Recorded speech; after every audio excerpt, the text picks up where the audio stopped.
Welcome again, Christian People's Alliance, Sid Caudle. And Sid, a lot's going on in America. We'll start with America. GB News have announced that they're going to do an American program. That's going to be interesting. I've done a good. We'll watch it. We like that. But having said that, with their new head office in Washington D.C., who's going to watch it in Great Britain at midnight till 2 o'clock in the morning? But having said that, maybe they're not interested in that because they want the Fox News audience, don't they, in America? Maybe, but I mean, it's not only Fox News, there's also Newsmax, which seems to be, a very good channel in America. I'm not sure that what GB News is doing in the UK is actually needed in America, but it does seem funny because what GB News is doing in the UK is absolutely needed. It's been needed for a very long time. Um, Yes. Although they have come up against Ofcom, which is very clear. I mean, I thought for a long time that the reason why I haven't been able to get on GB News once is because of Ofcom. I think I'm blacklisted by Ofcom. And it seems clear that from their presenters, which they got rid of, including Mark Steen, I mean, they're actually saying that the reason that Labour got rid of was because of Ofcom. So there's something going on with Ofcom. And whether Ofcom are actually saying to GB News, then, you need to have an American outlet, I don't know. But it does seem strange that they're suddenly doing that. Well, fascinating stuff coming out this week regarding that with Dan Wootton and our Canadian friend, our big jazz supporter, Mark Stein. And everybody said, why did they go? Now, I don't know whether you had a chance to watch the clip that we did Yeah. send to you. It's fascinating. The long arm of the blob clearly stretches to Ofcom. Yes, well, it's interesting that Dan Wootton calls Ofcom off communist, and he blames them for their ejection from the program. Which, on audience figures, there was certainly no reason to get rid of them whatsoever because they were attracting very high audience figures. But that's the conclusion I've come to myself that Ofcom were off communist, if you like. I mean, I haven't used that term, but I've said that they're certainly pursuing a hard left agenda. And Ofcom, if people don't understand, are basically a quango in the UK that regulates media. And if you don't have an Ofcom authority or Ofcom regulation, then you're not allowed to broadcast. So they have an enormous amount of power. And exercising that power in a malicious way, which they appear to be, is a very, very serious matter, frankly. It is. And for viewers, you can watch that between Wootton and Stein on our channel. It is absolutely fascinating. People have been wondering why they suddenly left, and not only them. And at the end of watching that program, I turned to my wife and said, what now is the difference between the United Kingdom and communist China? The control is enormous, Sid. Well, I don't think we're as far gone as communist China, if you like, but I think the truth is that we're starting off down that same path where the state is trying to control what is broadcast and from what is broadcast, controlling what people believe, because that's basically what's behind it. So, you can't talk about homosexuality, you can't oppose same-sex marriage or anything like that. That is completely off limits as far as Ofcom is concerned. And they don't want anybody anywhere on any media saying anything whatsoever against homosexuality at any stage. And I think what they're really concerned about is children, so that no child is ever allowed to criticise homosexuality, and they want that to be across the board in the country. It is very interesting. I mean, if you think about it, when have you ever seen on any media, including GB News, any criticism of homosexuality? It's not allowed. Well, they're frightened, aren't they, Sid? Let's be honest. I mean, they're frightened of what Ofcom and Co will do. Now, Mm. let's wheel in the BBC at this stage because they're all part of this. If you look at what is happening there, it's the middle and upper management that are controlling everything. But everybody's saying, oh, they've got lousy journalists. No, they haven't. They've got good journalists, but they're not allowed to stray from the line. I mean, obviously, they've been doing this regarding the green thing for years. That's another thing. And it's come out, of course, with two presenters that Mm. they just tolerate and have known about for donkey's years. And yet they will do that and put up with that for their own benefit, one hastens to add the cash machine because they're making a lot of money out of these guys. Going back to Savile, everything is covered up. When it comes to brainwashing the nation, they are masters. Back to the dreaded blob. It's seriously in there with the BBC. Why should everybody pay 100 and what is it, £68 a year to be brainwashed?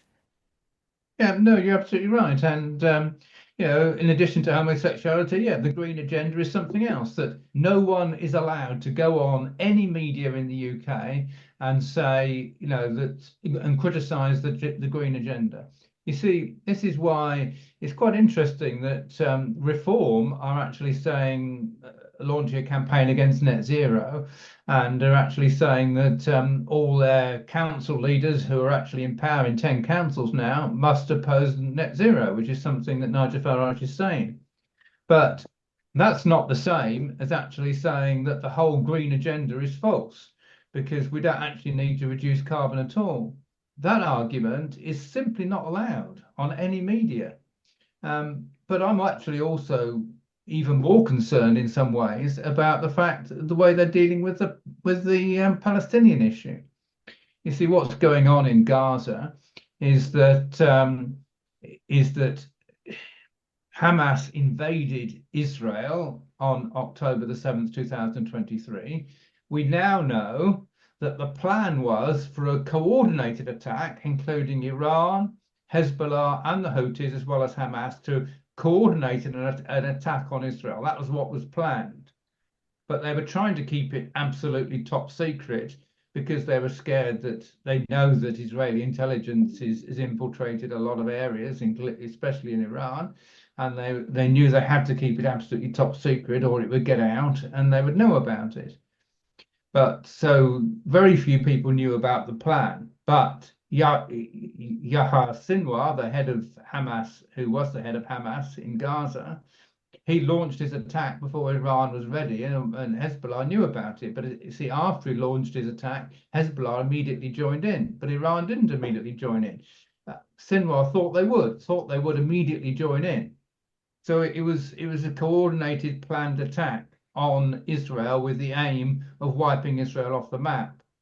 Now, what's happened since, of course, is that Israel has fought back. And they fought back not just against Hamas, they fought back against Hezbollah, and they fought back against Iran. And they've been incredibly successful. But what we get on the BBC is a report from Gaza that is totally in support of Hamas. And the United Nations we now know, has been employing people from Hamas. The Red Cross has been totally supportive of Hamas. So what's going on? What is really going on? I mean, Israel has vowed to wipe Hamas off the map because of what they did, and that's what they're calling genocide. That's what the Islamic extremists are calling genocide, saying if you wipe out Hamas, that is genocide. And the BBC is going along with it. Oh, Israel is involved in genocide. Yes, it's genocide of Hamas. It's genocide of terrorists. And in the UK, we call Hamas terrorists. And most people around the world call Hamas terrorists. So getting rid of terrorists is not a wrong thing to do. But the BBC are just completely off the map on the way they're treating this conflict. And it's just terrible. It is, and they're not the only guilty party either. There are certain newspapers and even television stations that are following the BBC line. An interesting YouGov poll has just come out regarding how many people in the real world in United Kingdom actually support the Palestinian view and would go on a march indeed. Sid, It's 4% of the nation that are supporting the Palestinian cause. Now, you wouldn't believe that if you looked at the BBC and other media. You think, oh, gracious, at best, at worst, even half them are supporting them, the other half are supporting Israel. No, it's 4%. Now, that's how much the media can brainwash. No, that's very interesting. I mean, I'm surprised at that figure, frankly, because we do see people marching through the streets with Palestinian flags, and we see, as like you say, the BBC have been trying to brainwash people. But I guess a lot of it depends on what question you ask. And you see, if you ask the question, do you support the way that Israel is fighting in Gaza? You probably a lot more people would say no, I don't. But if you say, do you support what Hamas did to Israel on October the 7th, then that's probably where you get your 4% would actually support what they did, because what they did was absolutely horrific. And you'd have to be an Islamic radical to support it, frankly. But yeah, I mean, what we're concerned about is the truth. What really happened on October the 7th, what was really planned, i.e., to wipe Israel off the map, and what Israel is doing in response, the truth of what they're doing in response, and how they're treating the population in Gaza, how they're trying to give them food, and how Hamas is actually firing on people trying to get aid. It's the truth that we want to come out. Well, we've slipped back into the UK. We're going to slip back quickly to America. Mentioned the name of Epstein. Ghislaine has come out with something a bit refreshing, hasn't she? Well, of course, she's got nothing to lose. She's in prison. But you see, what seems ridiculous now is that we've been told by Pam Bondi, the Attorney General, that she has the Epstein file on her desk for review, along with the JFK file and the Martin Luther King file. All these files were on her desk to review, but she said she hadn't reviewed them yet. Now, a few weeks later, we say, oh, actually, I have reviewed them now and there's nothing to see. And it seems extremely strange. So we're saying now that there's no Epstein client list. There's no evidence that Epstein was murdered or that he did anything other than commit suicide. And there's really nothing to see. So it's best if we just close the file and talk about something else. That's what we're now being told. But the problem is Ghislaine Maxwell, Epstein's girlfriend, is in prison for what she did, and she's got nothing to lose. And from prison, she's now saying there is a client list, and I can actually tell you the people. And no, Donald Trump is not one of them. That's what she's saying. And she's saying there's no reason for him to hide it and to conceal it. But there are a lot of prominent Democrats that are on it, as well as no doubt Prince Andrew and possibly royalty from elsewhere. And she's saying, I'm willing to disclose the client list. That's what she's now saying from prison. So but what's Pam Bondi doing? Why is she suddenly announcing that there's nothing to see? It seems strange. The only conclusion I can come to is that Trump wants to move on and talk about something else. And he's concerned about the international ramifications of people like Prince Andrew suddenly coming under attack. We ought to bear in mind, when we're talking about this, that the one of the women that Prince Andrew is alleged to have had sex with underage, Virginia Giuffre, who was willing to give evidence against him, indeed did give evidence against him in Congress, is now suddenly dead in her 40s. And she was actually saying, I'm expecting to be killed, and she has been killed. So this is not a situation where there's nothing to say. There's a lot to say. There is indeed. And thinking a little bit longer about the whole thing here, dear old Randy Andy looks as though there may be a chance of him getting back in to the royal household. I wonder if that's part of it. I wonder indeed when Trump does come over for his royal meeting, not being allowed in Parliament. He can speak to the King, but not allowed in Parliament. That something's going on, a bit of appeasement there. Is he going to solve that problem, Trump? Well, I wouldn't be at all surprised if there hasn't been a request from Buckingham Palace that that Prince Andrew's name should be expunged from these Epstein files and should not come to light. I mean, I wouldn't be at all surprised if there's not been a request like that. And I seriously think, as I say, that Trump thinks I've got much bigger issues to worry about. I've got Ukraine to worry about. I've got Gaza to worry about, and Iran. I've got even North Korea is still messing around, and he's got that to worry about, and as well as the economy, which he's got to worry about. I don't want to spend a lot of time worrying about the Epstein files. As far as I'm concerned, Epstein is a man of the past. We've just got to move on and focus about things that really matter. And I'm quite happy to oblige the UK royal family and silence all that. I wouldn't be at all surprised if he doesn't think like that. Yeah. Again, having said that, we must always look back to the friendship, inverted commas, between Putin and Trump. It's bizarre, isn't it? Trump is realizing maybe that he's shot the old boat a bit early, and he's dealing with a man that is utterly focused, utterly ruthless, and will do anything to get as much as he can out of the Ukraine.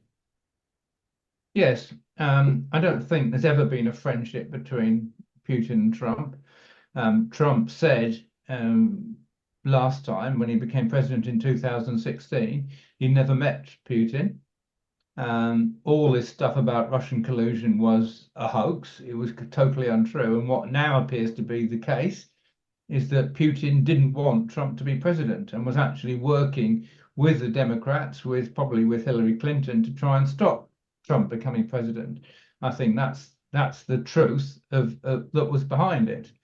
But Trump, being the man he was, said, "I've got nothing against Putin. I've never met him. I'm quite happy to talk to him. And when I've talked to him, we get along fine." And on that basis, I guess, last time when he was president from 2016 to 2020, again, he had all this Russian collusion hoax over him, which would have affected his relationship with Putin, I guess. But I believe, according to Trump, during that period, Putin actually talked to Trump about invading Ukraine. And Trump made some comment about, well, haven't you got some beautiful buildings in Russia? Do you really want all them demolished? Because if you invade Ukraine, then there's going to be a comeback. It's not going to be happen with no results. And Putin didn't invade Ukraine during Trump's first term. He waited till Biden came into the White House, and then he did invade Ukraine. But Trump was vowed when he was candidate, I'll solve the Russia-Ukraine war in the first day in office. I can solve it within 24 hours, or at least he said, to be fair, he said, or at least I believe I can. So, but it's actually proven to be much harder than he thought. I don't believe there's been any friendship between Trump and Putin or anything going on behind the scenes at all. I think it's purely business, and Putin thought that he could get along with Trump and everything would work fine. Trump thought he could get along with Putin, everything would work fine, and they found out they can't, frankly. And it's now got to a point where Trump feels as though Putin's let him down. He's not willing to seek for peace and Trump actually, I believe, sent an olive branch to Putin by actually saying, "I'm going to stop all arms going to Ukraine." I think that was an olive branch to Putin. Putin didn't pick up the olive branch, actually fired a lot more drones at Kiev. A massive assault on Kiev has taken place in the last week or so, and Trump is furious. That's the situation. Right, we'll go on to the United Kingdom again. And I've been hearing stories from more than one source, Sid. So when you hear things that are flying around the block, you think, oh, well, that's a bit of social media nonsense, or, oh, they've got a point there. Well, it's come from a number of sources. Not saying it's going to happen, But the rumours are that Sir Keir is in that much trouble, too far gone even to come back after 4 years. Nobody wants to wait the 4 years, and that's what this is all about. They want to get rid of him now. And basically, I've been told on the QT that it is likely that this time next year we could have an election in the United Kingdom. He's that desperate. True or false, maybe? Yeah, well, I think it's true. I remember back to 1992 when John Major won the election unexpectedly in June, and then in September we had what was called Black Wednesday, when we had to leave the European exchange rate mechanism, which the government was saying was essential for fighting inflation. We were forced out of it, and it was humiliating for the government to be forced out of the exchange rate mechanism when they said it was essential that we were in it, even though actually it wasn't a Black Wednesday at all. It actually helped the economy when we left.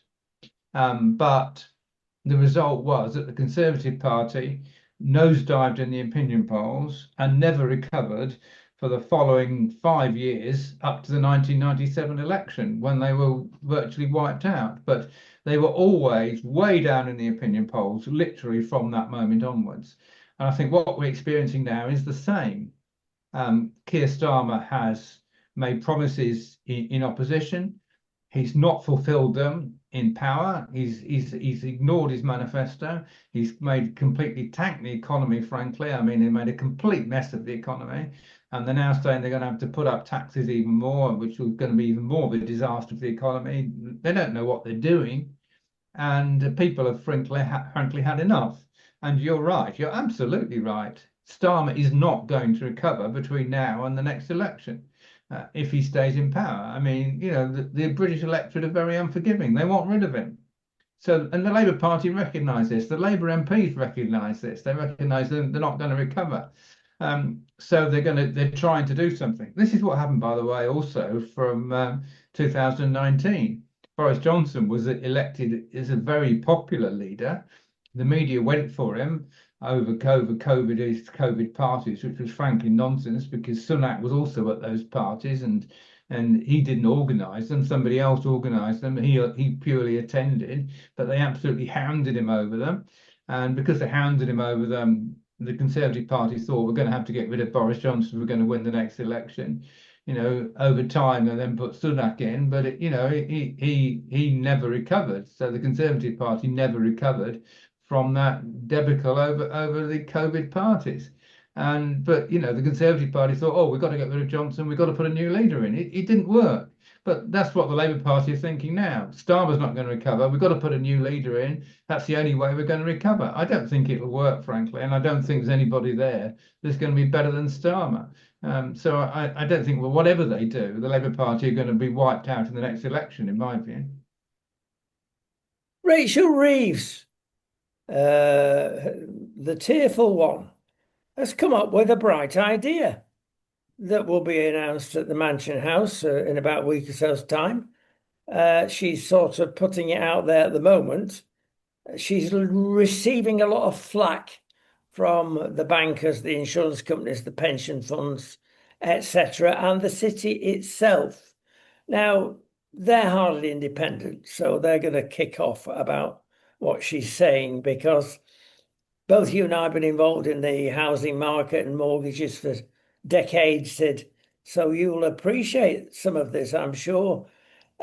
She's going to make it easier to borrow for people of all ages, especially young people, on their mortgages. And the idea that's going to come out, allegedly, remember the old days, Sid, when you said, twice your income, you'll be able to borrow up to 2 times your income on a mortgage. My goodness me, that got as far as 5 and 6 at one stage, didn't it? And then it's adjusted a little bit. And she's got some ideas here. First of all, she's going to say, if you're a renter and can prove you're a good renter and have paid your rent for X amount of years, we'll regard that as sufficient to give you a mortgage. Well, it's a thought, isn't it? If you can prove that you're a good payer of your debts, that's what a building society will want to hear. It's not just about your income. Maybe they'll do a package with everything there. And the significant thing that, as far as I'm concerned, is that she's thinking about a guarantee, which only used to apply to the top 5–10% of a mortgage. In other words, if you wanted a 90% mortgage, the building society would be responsible for 80,000 in a 100,000 scenario, and the other would be guaranteed by an insurance policy if you failed. So the building society would not lose quite as much.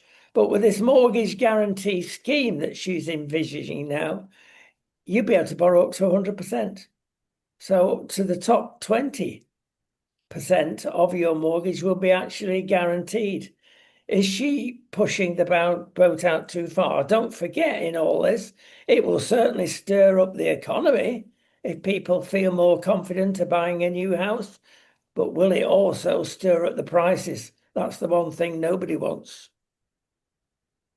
Yes, the problem is we've got to learn from the past. And if we go back to all what happened with self-cert mortgages back in 2008, that's when the bubble burst because the government were going down that line. We've got to have more mortgages, we've got to make it easier for people to borrow. And the result of that was they said, right, we'll not bother to guarantee people, we'll not bother to investigate people's income. You can just tell us what you're earning and we'll believe you, and we'll loan you a mortgage on that basis. And mortgages were very, very easy to get during the period up to 2008, but it all completely got out of hand, and to a point where people started to get into trouble, and so they started to rein back on the mortgage market. And when they reined back on them and started putting everything to the test, it's like, this is what you're saying you're earning. Sorry, we've changed our minds. We now want proof. And some people were actually had to go to prison, I'm afraid, for mortgage fraud because they hadn't been telling the truth. When telling the mortgage company what they were earning, it was so easy. They just made up figures. I mean, as I should say, as a mortgage advisor, I never made up figures, but some people did who were unscrupulous because it's like, this is what you need to earn to get this mortgage. We'll just tell them that you're earning that. We'll get you the mortgage and they'll never ask any questions.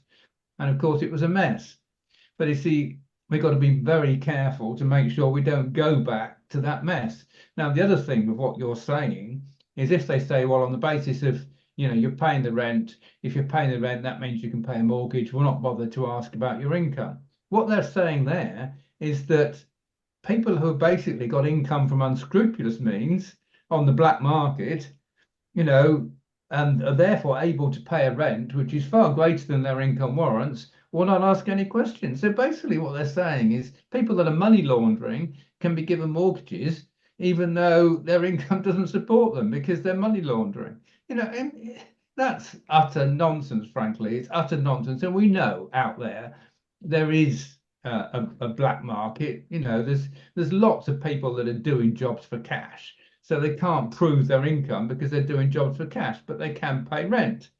And because you don't have to prove your income in order to rent a property, so they can pay rent. So if those people that are basically earning money on the black market, they're not paying tax on it, are basically allowed on the basis of that income to get mortgages. I mean, it's utter nonsense, frankly, utter nonsense. Well, we'll see how that pans out, and let's see the small print that is going to come out eventually. And then we can make a complete judgment on that. Various other things are happening, Sid, that have got to be said. In fact, this week, some fascinating stuff coming out about Thames Water and all the other water companies. Thames Water has got a real problem, of course. If you offered me the franchise, the last area I would choose is the southeast of England because it's the driest, hottest, sunniest. Well, it's great for people living there, but you're bound to have a hose pipe ban, even though we had the wettest autumn winter ever, it seems. Now they're introducing a hose pipe ban, already introduced indeed, And in fact, some parts of the country, they're saying to the farmers, don't water your crops. I've never heard anything like that. How can you say to a farmer, don't water their crops? I mean, it's utter madness. The whole thing is a shambles. And it's not helped by a friend, leader of the tribe has taken another 200,000 extra bonus for himself this year, while he sees leaking pipes, no reservoirs being built. The green fit thing affecting him big time because he didn't open any sluice gates, although he's being pursued for damaging waterways, rivers, canals, everything by getting rid of nasty raw sewage. None of us want that, but it's a perfect storm for any water company. You've got an old infrastructure. We know how much leakage causes from year to year. It wants all renewing. The investors in the company are not going to stand for renewing all the rail tracks, as it were, water tracks in this instance. And I can't see it ever working. If there's any reason for government ownership, in fact, just before we came on air, Sid, I just heard out from the other room the news being played, and it said the actual bosses of Thames Water have said, well, maybe we have to temporarily go back to public ownership till it gets sorted out. And I thought, what a cheek! I'll take a franchise on like that that can go to the government, having signed off a private contract for myself, and they'll get me out of jail. I mean, it's beyond despair, this situation. Is privatization or is nationalisation the answer? Well, you see, the only people that think that nationalisation is the answer are people that didn't live in the 1970s and 1980s before privatisation came about. Because you see, what happened was when water was all a nationalised industry, when it came to applying for capital grants, the NHS always came first, education came next. Then there was the railways. Then there was even at that time there was state-owned car plants like British Leyland that also needed capital investment, and the water pipes were right at the back of the queue, I'm afraid. So the water companies literally got no capital investment from the government, or only tiny amounts of capital investment from the government. So what then happened, of course, was that water pipes were never renewed. So we got more older and older water pipes, which then become more and more leaky. And it was only after privatization that we started to get serious capital investment in renewing the whole infrastructure for the water. And an enormous number of water pipes have been renewed now across the country. I mean, I don't know exactly how far they've got because I haven't got the figures in front of me. I believe there's still major problems with the sewage pipes because I don't think they've been renewed. But the water pipes have been renewed right across the country to a very great extent. And one of the results of this, by the way, is that the new pipes that they're putting in are a lot more flexible. So you don't have the same problem we had before, that as soon as we have a frost, then we have all the burst pipes all over the country. And, this and trying to mend the burst pipes becomes impossible. So we just get more and more leakage. On the issue, by the way, we do rely entirely in this country on rainwater to supply our drinking water.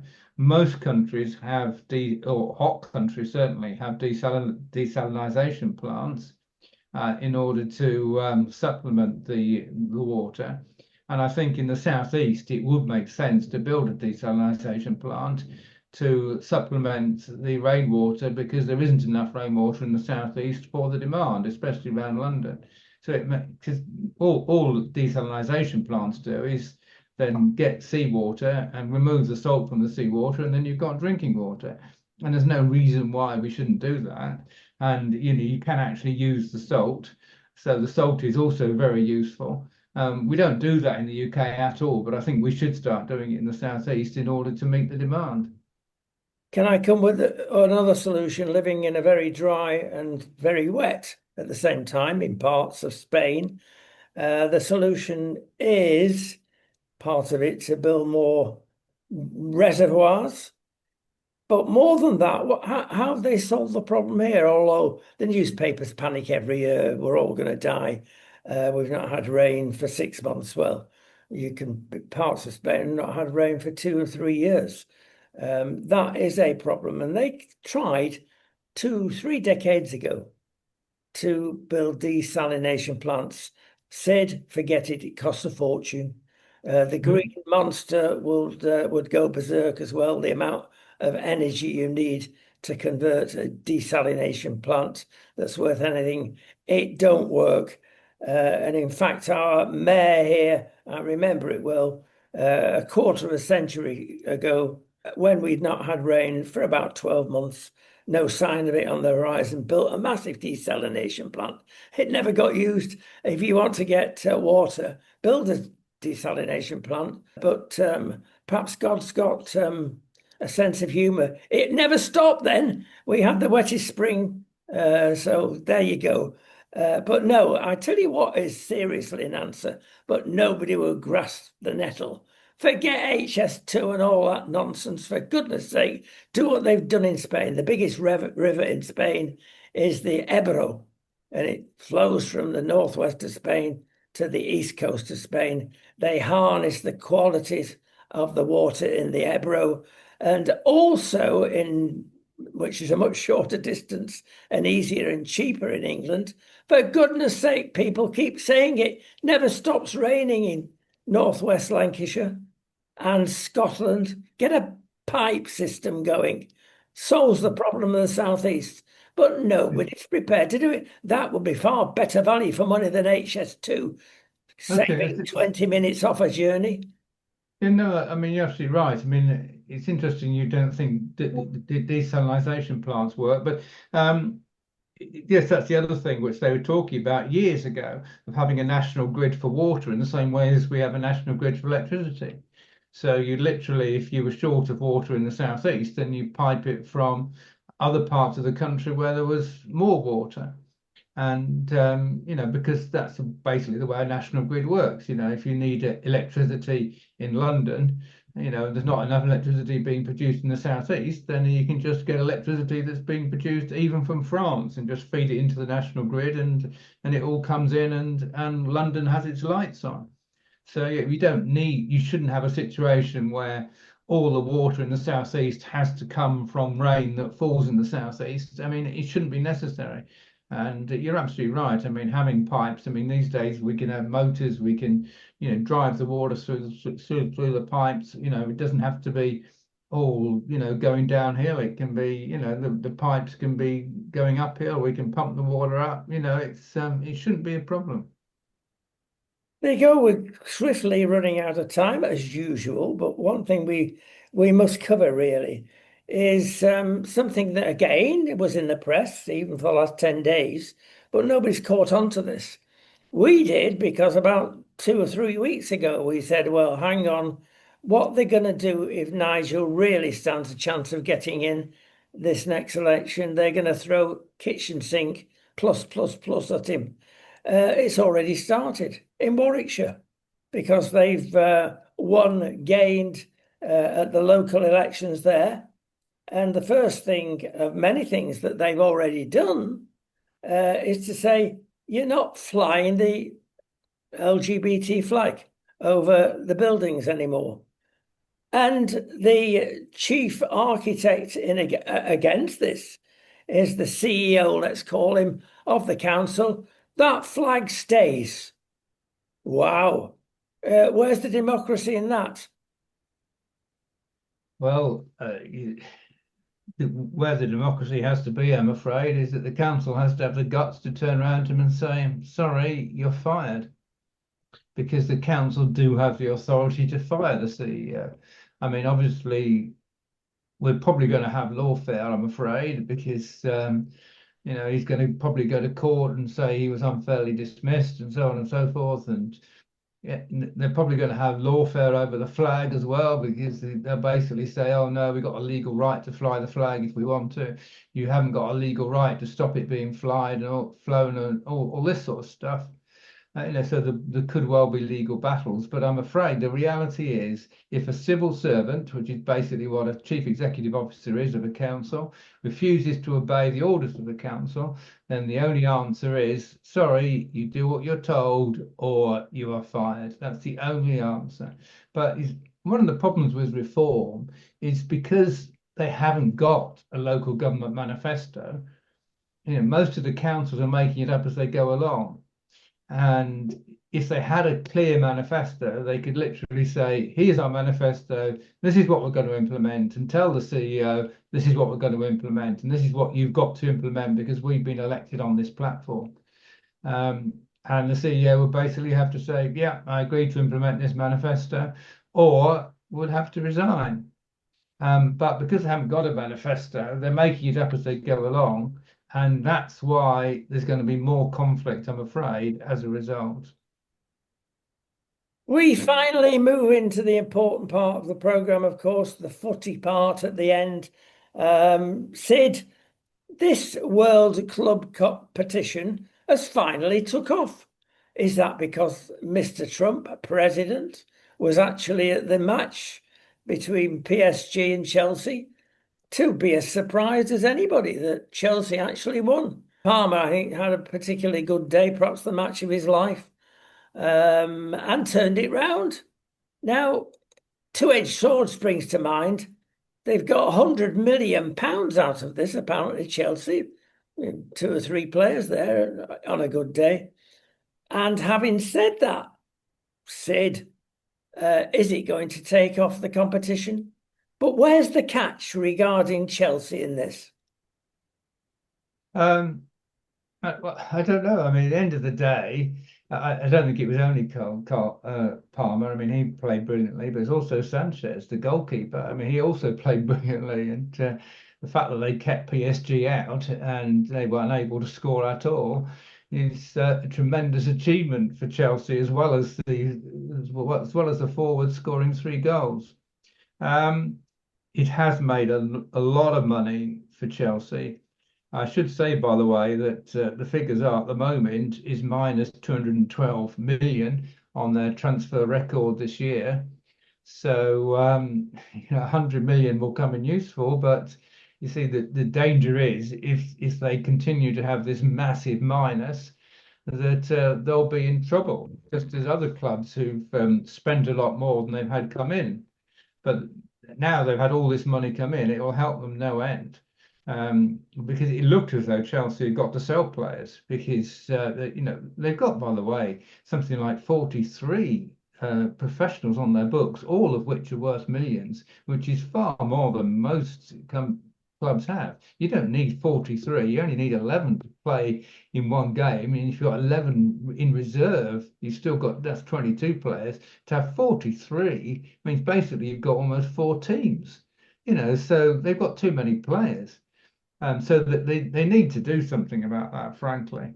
But it's good that they have these fair play rules because you shouldn't have wealthy owners that are able to basically buy the championship. But it's good. It's good for the UK that Chelsea have been successful, and good luck to them. But it's now the new season is starting. We'll see what they do. Oh, the other thing, by the way, which I think is going to be very difficult for Chelsea. I mean, is they basically now just finished the 2004-05 season, which everybody else finished in the middle of May.